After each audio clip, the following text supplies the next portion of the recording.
Hi everyone, in this video we're going to see how you can log out of your Amazon Prime Video account.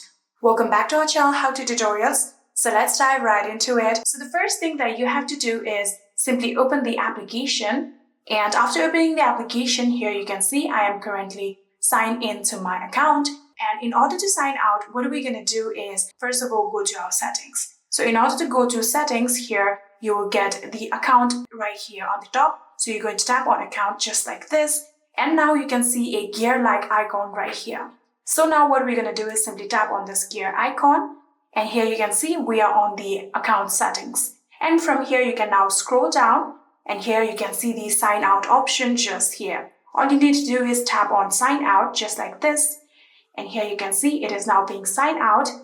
And just like this, we have successfully signed out of our Amazon Prime Video account. And that is it. I hope this video was helpful to you guys. If it was, please do not forget to hit that subscribe button and like our video. Thank you so much for watching. See you in the next.